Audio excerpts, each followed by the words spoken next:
continuamos a ver, fundamentos de elaboración del objeto, de programación en Java.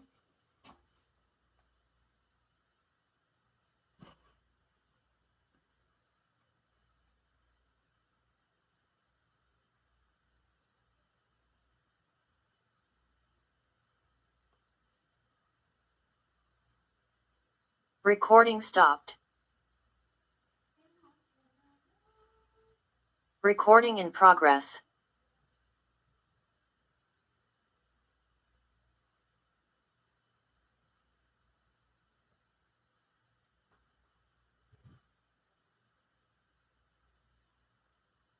Chicos, una pregunta. ¿A ustedes también se les está reiniciando el Zoom? No. No, ingeniero, ¿verdad? A mí tampoco, ingeniero. Es raro, porque se me reinicia el Zoom a cada rato. Y ya hice la actualización del Zoom. Ya lo había hecho.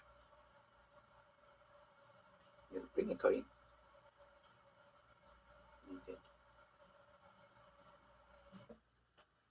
Algo está pasando. Fácil de sesiones.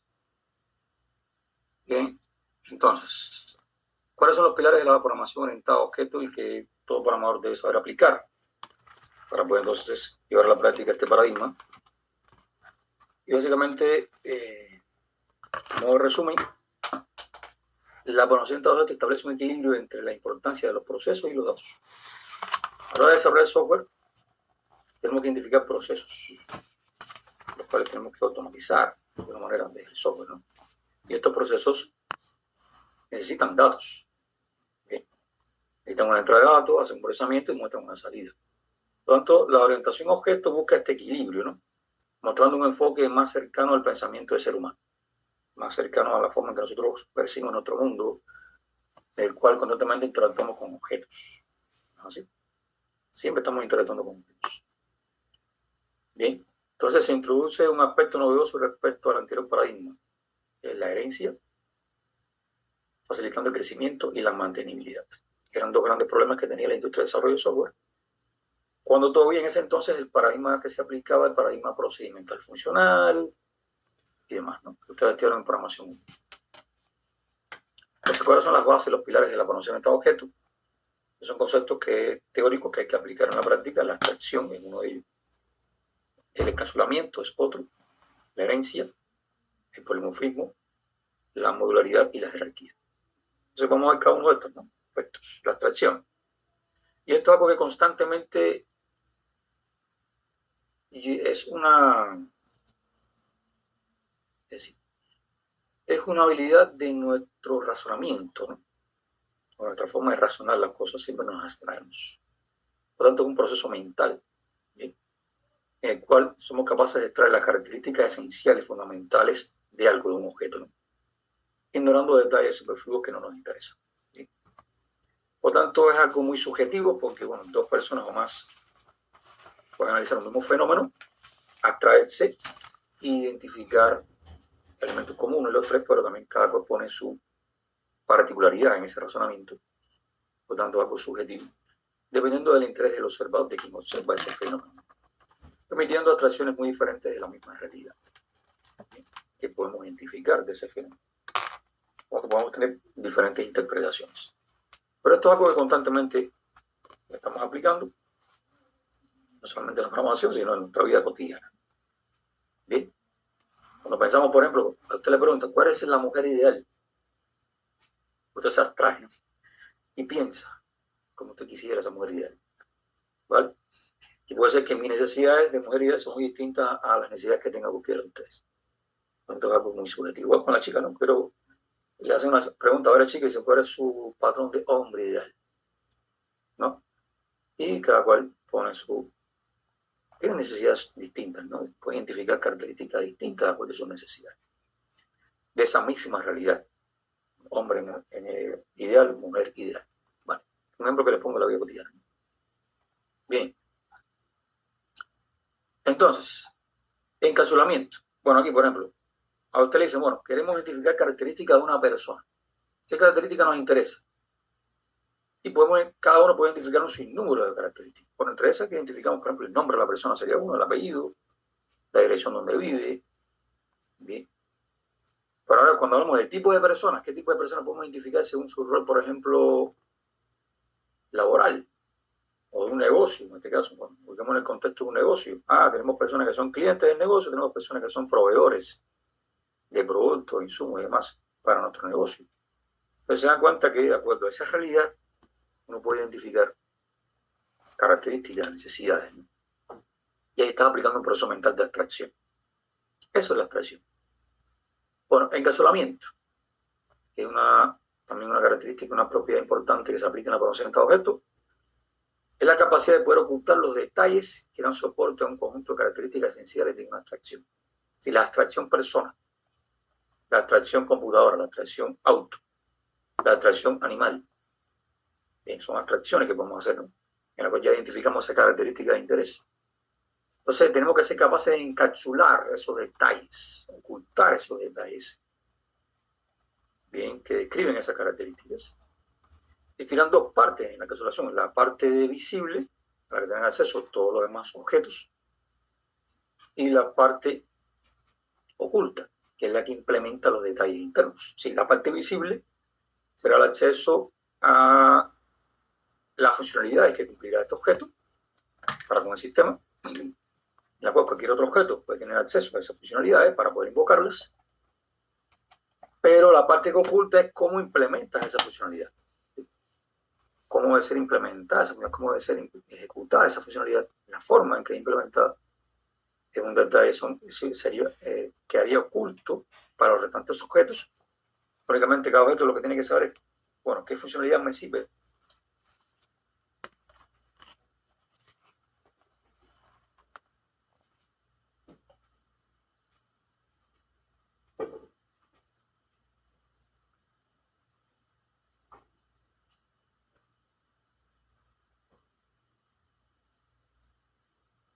Recording stopped. Recording in progress.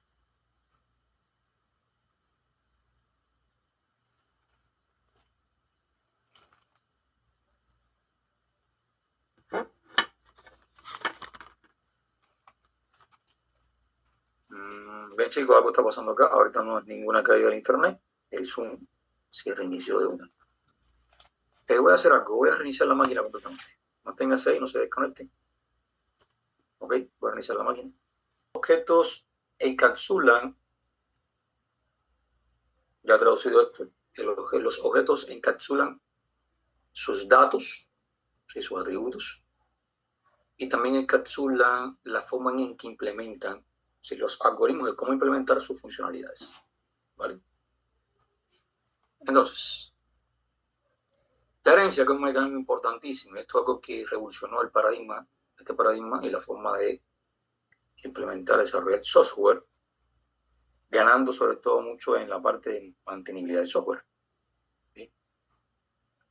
Porque después, a raíz de esto, empezaron a subir patrones de diseño arquitectónico, los famosos principios SOLID, que se apoyan mucho en el mecanismo de herencia, que lo que buscan es minimizar el cambio, ¿sí?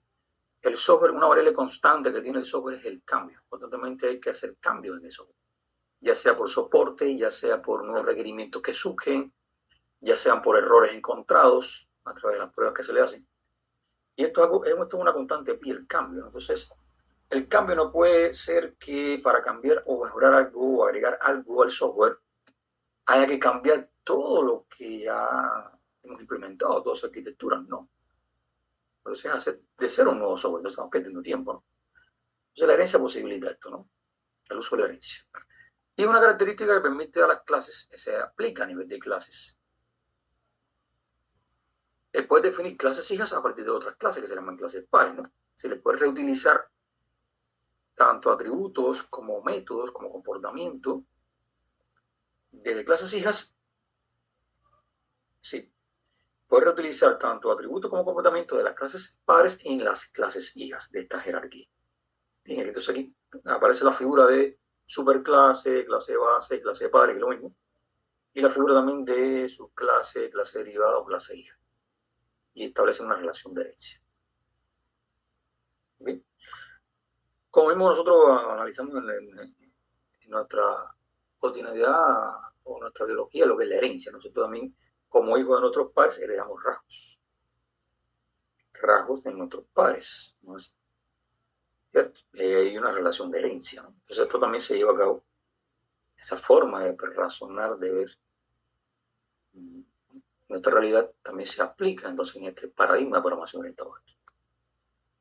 Y el polimorfismo también. Ahí fíjense, hay ciertas URLs, si se dan cuenta, ¿no? Sobre abstracción tienen acá un tutorial de YouTube en el cual pueden ampliar, ¿no? En la parte de encapsulamiento también tienen otro tutorial acá. Esta diapo está publicada en el EVAP para que puedan profundizar. ¿Okay? Sobre polimorfismo también acá tienen también el tutorial en el cual pueden profundizar. El polimorfismo a su vez es una capacidad que tienen los objetos de ser polimorfismos. Pero no cualquier objeto, sino aquellos objetos cuyas clases tienen una relación de herencia. ¿Okay? Entonces el polimorfismo está muy ligado a la herencia. Para aplicar polimorfismo primero tiene que existir una relación de herencia. ¿Okay? Si no, no tiene sentido aplicar polimorfismo. Por lo tanto, es una simbiosis. Por lo tanto, la capacidad que tiene un objeto de, o básicamente, esto sobre todo se da a nivel de polimorfismo de métodos, ¿no? Los métodos pueden ser polimórficos. ¿Pero qué métodos? Aquellos métodos que implementan las clases hijas dentro de una jerarquía de herencia. ¿Okay? Donde podemos identificar que hay un método de la clase padre que es un comportamiento común a todas las jerarquías, y es un comportamiento común a todas las clases hijas de esta clase padre. Pero se da la singularidad de que entonces cuando vas implementando la clase hija, es heredado el método, pero lleva una reimplementación ese método. ¿Ok? Entonces, polimorfismo significa poli, muchas formas, morfismo, formas, ¿no? Muchas formas de implementar un mismo comportamiento para las diferentes clases hijas de una jerarquía de herencia. Básicamente responde a esa necesidad. Entonces puedo encontrar métodos polimórficos que son métodos redefinidos en las clases hijas que redefinen el comportamiento que es heredado de su padre. ¿Vale? Por tanto, se ve a nivel de métodos, fundamentalmente, ¿no? Porque no es la única forma de polimorfismo, también hay polimorfismo a nivel de tipo de objetos de una jerarquía de herencia. Por tanto, básicamente cuando una clase hija que hereda un método de la clase padre tiene que redefinir ese método heredado. Ahí estás aplicando polimorfismo. Si existe esa necesidad, ¿cómo lo resuelves? Aplicando polimorfismo, redefiniendo ese método. ¿Bien? Estás sobrecargando el método, pero haces una reimplementación del mismo en la clase. Y esto sobre todo facilita después lo que se conoce como el enlace dinámico, enlace estático. El enlace estático, enlace dinámico que veremos. Wow. Seguimos con problemas.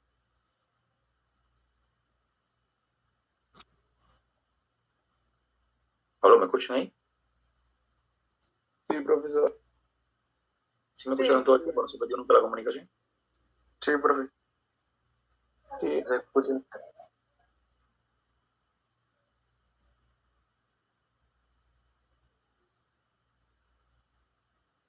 Bueno, en un momento ahí se congeló mi video. No sé qué pasa. Verificar algo, chicos. Vamos a verificar algo. Voy a ver cómo está mi velocidad. La velocidad. Claro, ahorita con el zoom disminuye un poco, ¿no? Pues se come mucho.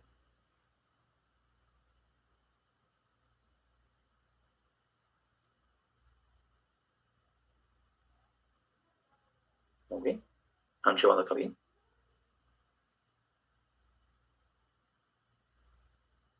Sí, ese es un problema del ping. El ping, esa veces se pierde, se retorna. En calidad está estable. Veamos eso, de 175, 151. Como que se pone inestable, ¿ves? Y es un problema ya del proveedor. No tengo cómo solucionar eso.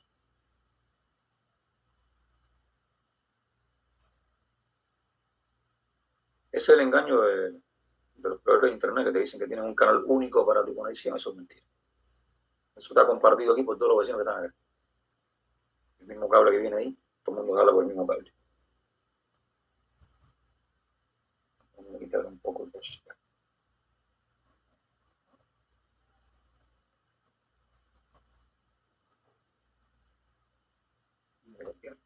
Voy a bloquear un poco de dispositivos que están conectados.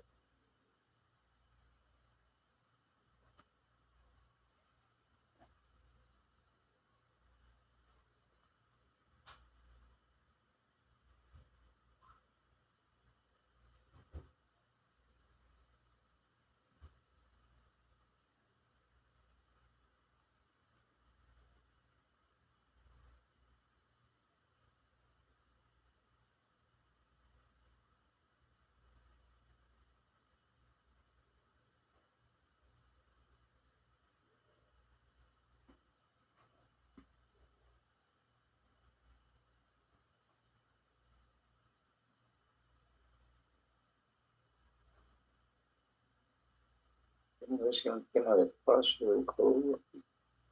Como viene acá.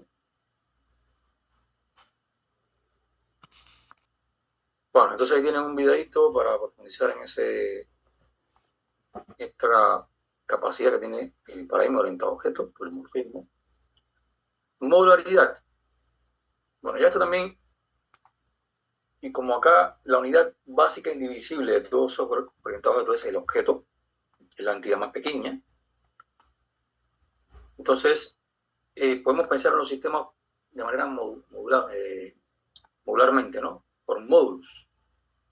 Entonces, en esto ya intervienen un grupo de objetos que contribuyen a resolver un grupo de requerimientos y conforman módulos. Bien, módulos, paquetes, en fin.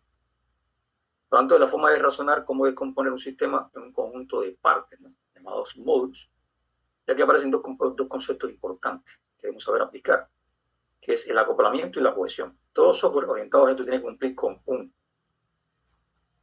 bajo acoplamiento y una alta cohesión. Eso es un buen diseño. Y parte de aplicar un buen diseño de clases. Y esto hay que aplicarlo a nivel de clases. Que los objetos que se vayan a crear a partir de estas clases tengan un bajo acoplamiento y una alta cohesión. El acoplamiento entre dos módulos, y esto a nivel de módulos, mide el nivel de asociación entre ellos. ¿Qué tan dependientes es un módulo de otro? Eso define acoplamiento, qué tan acoplados están. Mientras más acoplados, mayor dependencia. Esto es un problema de diseño. Tenemos que evitar, tenemos que lograr que haya un bajo acoplamiento. Así que los módulos por sí solos sean lo más independientes posibles para resolver el problema del software, ¿sí? Requerimiento de software del sistema que estamos desarrollando. Por tanto, nos interesa buscar que módulos sean poco acoplados. Y la cohesión es a lo interno del módulo. Y la cohesión de un módulo mide el grado de conectividad entre los elementos que forman parte de ese módulo, ¿sí? Los objetos que forman parte de ese módulo. Nos interesa buscar una alta cohesión. Bien, que todas las partes que forman parte, que integren ese módulo, estén lo más cohesionadas posibles. Bien, entonces estos son dos principios y que muy bien lo definen que cuando ustedes den ingeniería de software, el módulo de ingeniería de software, van a ver los temas estos de principios sólidos y los patrones de diseño. Los principios sólidos y los patrones de diseño buscan también resolver este gran problema, este gran reto de estos objetos a la hora de aplicarlo y saber aplicarla correctamente.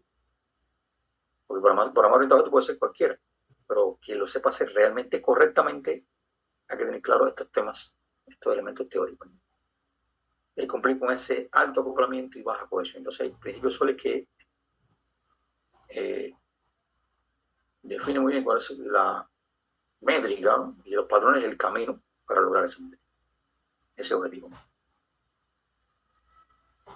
Y la jerarquía es un proceso de estructuración de varios elementos por nivel, ¿no? Aquí nuestras jerarquías, ¿cuáles son? Las clases y los objetos. ¿Sí? Los objetos, que es lo primero que identificamos, que aquí es que van a tener una extracción de comportamiento, una extracción de datos.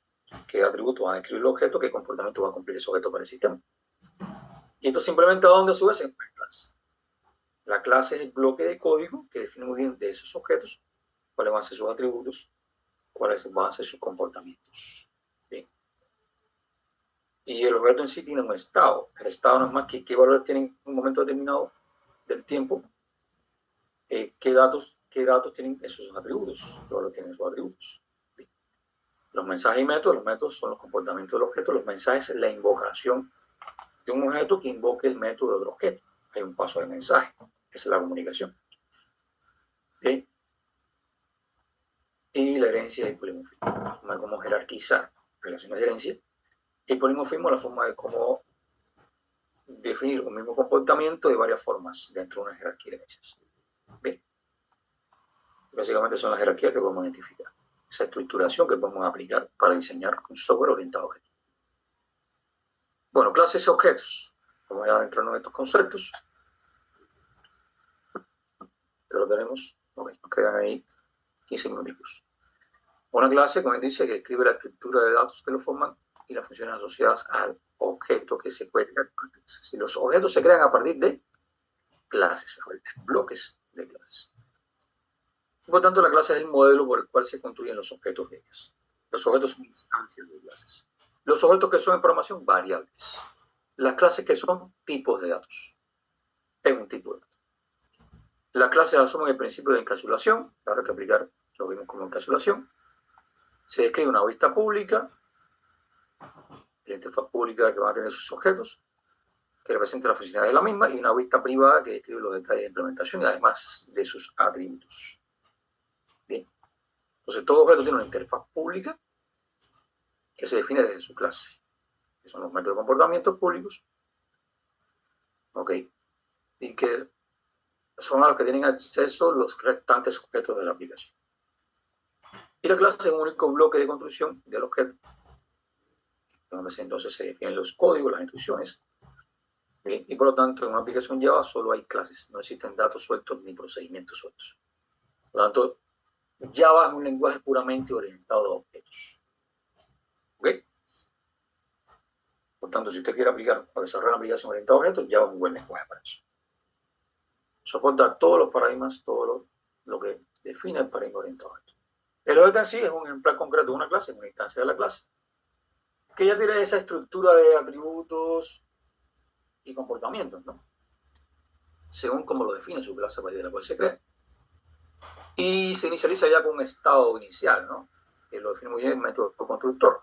El método constructor es un método especial que se define en la clase, que es para darle ese estado inicial al objeto una vez sea construido, una vez sea creado. Y al proceso de crear un objeto se le llama generalmente instanciar una clase. Cuando tú creas un objeto de una clase, estás instanciando la clase. Una instancia de la clase, ¿qué cosa es? Un objeto. ¿Qué cosa es un objeto? La instancia de una clase. Son preguntas teóricas que le puedes salir analizando. Vamos. ¿Sí? Bueno, ¿qué es instanciar una clase en Java? Llamar al constructor, básicamente, ¿qué estás haciendo ahí cuando instancias una clase? Llamas al constructor de la clase para crear una instancia, objeto, u objeto, que es lo mismo, de esa clase, o de ese tipo de clase. Y la instanciación asigna la memoria inicial para el objeto, que le reserva memoria, y ese devuelve una referencia. Si los objetos, esto es importantísimo, el objeto no es como el tipo primitivo. Entonces, cuando declara, por ejemplo, doble, o te dice in edad, que hace el intérprete de Java, le reserva la memoria suficiente para guardar un tipo entero en esa variable. Bien. Pero el objeto como tal es una referencia a esa memoria, sí. Según el tipo de la clase del objeto, se le reserva la memoria suficiente para que se pueda definir muy bien cuáles son los valores de atributos del objeto y todos sus comportamientos de métodos. Bien. Y el objeto en sí es una variable que es una referencia a esa memoria. Se le devuelve una referencia a la memoria en la cual está muy bien definido esa instancia de objeto. Y básicamente instanciar es crear un objeto a partir de una clase. Aquí tienen aquí también un tutorial, en el cual pueden ampliar conocimientos en qué cosas es instanciar una clase en Java. ¿Sí? Diferencia entre clase y objeto. Básicamente una clase es una representación abstracta de objetos de un mismo tipo. ¿Sí? bien, que define muy bien el bloque de código. Y un objeto es una instanciación o una concretización de una clase. Esa es la diferencia, clases versus objetos. Los objetos se crean a partir de clases, las clases no a partir de objetos. La clase es el bloque de construcción para crear el objeto o los objetos necesarios de esa clase. Los objetos que van a ser de un mismo tipo. ¿Cuál es su tipo? La clase que lo implementa. ¿Bien? El método constructor, como les decía, es un método especial dentro de la clase. El único método que tiene como nombre exactamente el mismo nombre de la clase. Y puede haber más de un método constructor. No solamente uno, puede tener más de un método constructor. ¿Cuál es la diferencia entre un método y otro? Bueno, los parámetros que va a recibir. La forma en que puedo inicializar el objeto. Hay diferentes formas de cómo hacerlo. Bien, entonces el método permite inicializar los atributos de un objeto de esa clase. Aquí tienen también un tutorial en el cual pueden profundizar en ese aspecto. Los atributos de una clase, aquí tienen que aplicar encapsulamiento, por tanto tienen que ser privados, no pueden ser públicos para los demás objetos. Por tanto no son directamente accesibles, sino a partir de métodos, los más famosos métodos set y getter. Un atributo es una información que se almacena y es parte de la abstracción del estado de ese objeto, ¿no? Y se sustentan, sí, los tipos de datos de un atributo pueden ser tipos primitivos o pueden ser también clases, otras clases, ¿no? Y bueno, tenemos una clase usuario, public clase usuario, tiene 3 atributos. Bueno, tiene 3, 4, 5 atributos, ¿no? Que lo describen. Como parte de la extracción de datos, nos interesa saber si es el nombre de usuario, cuál es su correo, la ciudad en la que reside, el número móvil de su teléfono y saber si es mayor de edad. Bien. Y aquí tenemos una pequeña abstracción de lo que sería un usuario. Ante un usuario, no sé, usuario puede ser de usuario de una empresa, usuario de algún negocio, de algún servicio, usuario de un sistema. No sé. Hay que buscarle el contexto de aplicación de esto. Lo importante es que la visibilidad es privada, ¿no? Siempre tenemos que aplicar encapsulamiento. La visibilidad siempre de los atributos dentro de la implementación de una clase, fíjate que este es el bloque de código de la clase que define cualquier objeto de usuario. Es el modelo, ¿no? Es visibilidad privada siempre. No puede ser de acceso público los atributos. ¿Bien? Acá, un método que podemos implementar dentro de una clase que definen el comportamiento de un objeto. Están los métodos constructores, los métodos genéricos y los métodos de acceso directo a los atributos. Bien, los métodos constructores son los que permiten inicializar el objeto de la clase. ¿Cómo lo voy a crear? ¿Cuál va a ser su estado inicial? Los métodos genéricos son los que realizan acciones utilizando los atributos, por supuesto, que son datos del objeto. Y los métodos de acceso directo a los atributos son los que llamamos métodos getter y setter. Los métodos getter nos permiten consultar qué valor tiene el atributo de ese objeto. Por cada atributo un método getter. Y los métodos setter permiten modificar el valor de ese atributo. Tanto por cada atributo tiene que existir un método setter. Tanto los métodos son, estos son opcionales, ¿no? Y suelen utilizarse más en clases de tipo entidad. ¿Qué cosa es una clase de tipo entidad? Una clase que define un objeto que tiene muy bien marcado cuáles son sus atributos, ¿no? Esto puede relacionar mucho con la base de datos. Son objetos para datos. Y que definen muy bien métodos que procesan esos datos. ¿Ok? Por aquí una clase de punto, quiero modelar un objeto punto, el punto es un plano. Todo punto de un plano tiene una coordenada, son 2 valores x y y, que son esos atributos de tipo entero, por ejemplo. Y entonces tiene métodos de acceso modificadores, el set x para modificar la coordenada x, el set y para modificar pasando de parámetro la coordenada y, el get x para saber cuál es el valor de la coordenada x, el get y para saber cuál es la coordenada y método genérico cuando tengo el módulo. Como calcular el módulo de un punto, básicamente la hipotenusa del punto hacia la origen de coordenada. Ese es el módulo, la distancia que hay del punto de coordenada origen, de 0, 0, al punto. Esa distancia se llama módulo. Yo soy un cálculo, una fórmula que hay que aplicar, entonces hay un procesamiento, ¿no? Es un comportamiento. Todo punto tiene un módulo y tiene una fase también. Y tiene otro concepto asociado a los puntos en el plano cartesiano. ¿Okay? Y ahí estamos modelando un punto. Aquí también, bueno, se aplica muy bien la sobrecarga de métodos. Esto de la sobrecarga de métodos no es inherente a la programación orientada a objetos. No, ya esto se venía aplicando desde el paradigma procedimental funcional, donde un método puede estar sobrecargado. Bien. Por ejemplo, un caso particular de aplicación que siempre lo usamos en programación orientada a objetos es el método constructor. Un método constructor, que tenemos 3 métodos constructores. Todos se llaman igual que la clase. Sin embargo, cada cual inicializa de manera distinta la forma en cómo se inicializa un objeto de la misma, o cómo se instancia un objeto de la clase. Bien. Aquí puedo inicializar el punto conocido la coordenada de x y y, que pueden ser valores distintos. Acá la forma de inicializar un punto, aquí dice entero x y, significa que el valor de coordenada de x es mi valor de coordenada y, que son los famosos puntos 2,2, 3,3, menos 1,1. En el caso de ese tipo de puntos, es la forma de inicializarlo. Aquí tenemos uno que es constructor básico, el cual le podemos dar un valor por defecto o no, o ninguno. Entonces, el intérprete de Java le da un valor aleatorio.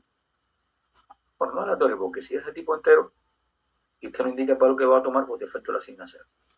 ¿Sí? Entonces, la sobrecarga es definir 2 o más métodos con el mismo nombre, pero con parámetros diferentes por cantidad o tipo, ya sea por la cantidad de parámetros o por el tipo de los parámetros. El objetivo de la sobrecarga es reducir el número de identificadores distintos para una misma acción, pero con matices que lo diferencian en cuanto a implementación, ¿no?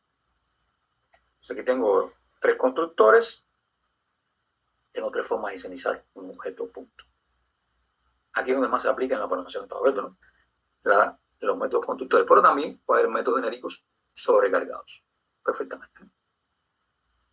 Bien. Bueno. Como ya habíamos comentado, con el caso de herencia y polimorfismo, desde el punto de vista de la práctica, están muy ligados unos a otros. El polimorfismo no existe si no hay herencia. Una clase construye a partir de otra, ¿no? Eso es de herencia, y una de las funciones más importantes es proveer el polimorfismo. O sea, la herencia permite proveer el polimorfismo, en caso de que exista, ¿no? En la herencia se relaciona de manera jerárquica las clases, de arriba hacia abajo, de clases pares, hacia abajo clases hijas. Una clase de pares, superclase o clase base, es padre de quién, de clases hijas, subclases o clases derivadas. A su vez, las clases derivadas, hijas o subclases, heredan todo lo que implementa su clase padre. Los descendientes de una clase heredan todos los atributos y métodos de sus clases padres ascendentes, ¿no? Hayan especificado como variables, por supuesto, además de crear los suyos propios. Y las clases hijas también pueden tener sus propios atributos y sus propios métodos. Bien, además de lo que hereda de su clase padre. En Java, la clase padre de todas es la clase object. Si cuando ustedes definen en Java una clase y no hereda ninguna, por defecto está heredando de object. No hace falta especificar. ¿Bien? Y para definir la herencia en Java, desde el punto de vista ya de la codificación en Java, en el lenguaje Java, se utiliza la palabra stems para indicar cuando una clase hereda de otra. ¿Sí? Bueno. También se usa el recurso super. Esto se utiliza sobre todo mucho en la implementación de los constructores en las clases hijas, que van a ser llamadas al constructor de la clase par mediante el recurso super. Y la definición de métodos que hemos comentado, ¿no? Y por ejemplo, código. Tenemos la clase, por ejemplo, la clase punto, que la vimos anteriormente. Puede ser padre, por supuesto, de la clase punto 3D. La clase punto es un punto en el plano. Tiene 2 coordenadas. Pero un punto tridimensional tiene 3 coordenadas, la x y la y, y incluye la z. Supuestamente puedo decir que el punto 3D extiende de la clase padre de punto, que es la que modela el punto en el plano. Y le incorporamos el atributo z, que es la tercera dimensión. Y la forma entonces de invocar al método constructor, si de implementar el método constructor, tengo el punto 3D, que se me invoca la clase, va desde la coordenada x, y z. Y t significa en el tiempo, ¿no? Un punto en el tiempo. Es decir, la cuarta dimensión del espacio, ¿no? El espacio-tiempo. Por allá punto, ¿quién es el constructor, no? Lo puedo reutilizar acá, indicando cómo voy a inicializar las coordenadas x y y en el tiempo, y únicamente especifico que el valor que va a tomar el atributo z a través de esos parámetros z. Únicamente, entonces estoy reutilizando. Con el recurso super estoy invocando al método constructor de mi padre. este caso punto 20. ¿Ok? De una manera de poder utilizar el recurso super también para poder invocar a métodos o a la implementación específica de mi padre y no la de mi hija. Se utiliza también el recurso super, sobre todo en el polimorfismo de métodos. Si yo en un método polimórfico implemento la clase hija, yo quiero invocar a la implementación de ese mismo método, pero que implementa a mi padre, porque me hace falta, tiene que hacerlo con recursos super. ¿Bien? Para que se sepa que voy a invocar el método polimórfico, pero que implementa el padre. Bien, refuerzo esto, tienen 2 videos para reforzar la aplicación de polimorfismo junto con la herencia. Bien, entonces en la clase de hoy repasemos algunos métodos que nos provee la clase Object. La clase Object va a ser padre de todas en Java. Tiene el método famoso toString, que lo utilizamos mucho para volver un string. Básicamente se utiliza para volver el estado del objeto, más que otra cosa. El método equals nos permite poder comparar, saber si 2 objetos son iguales. El hecho de que 2 objetos sean iguales no quiere decir que sean iguales porque tengan los mismos atributos, sino que son 2 objetos que apuntan a la misma memoria. Son 2 objetos cuya referencia es la misma al objeto que contiene toda la información. No son iguales por eso, ¿no? Y después true o false. El método booleano true o false si la instancia actual es igual a la que se pasa por parámetro, que es otro objeto. En Object compara direcciones, es decir, compara esas referencias, ¿no? De modo true si son las mismas referencias, false si son de referencia distinta. Bien. Igual se puede reimplementar el método equals. Se puede reimplementar. Y el método finalize, el método que permite es un destructor, permite destruir el objeto creado. Se desaparece la memoria y limpia la memoria del PC. El objeto clone permite clonar un objeto, hacer un clon de ese objeto. Y por tanto es una nueva referencia, no es la misma referencia. Por tanto van a ser 2 objetos distintos, a pesar que tengan la misma extracción de datos y los mismos valores de atributos, ¿no? Y bueno, aquí en herencia, para su importancia o beneficio, es poder optimizar el código y evitar las redundancias de código. La visibilidad, aquí está pública y privada. Público, sí, público significa que es visible para todos y privado solamente para uso interno del objeto en sí. Hay 2 tipos más de visibilidad, que es la protegida y la friendly, ¿no? También hay clases que son amigas, se llaman friendly. Okay. El protegido se utiliza mucho en la herencia. Por ejemplo, protegido, si usted tiene una clase padre, usted sabe que las clases hijas van a heredar todo lo que implementa el padre, por tanto, en esa clase padre, los atributos no pueden ser privados, porque si lo pongo privado, la clase hija no va a tener acceso a los atributos heredados. Entonces, para que tenga acceso directo, hay que indicar, Lara Sama Marco, por favor, apague su cámara si desea.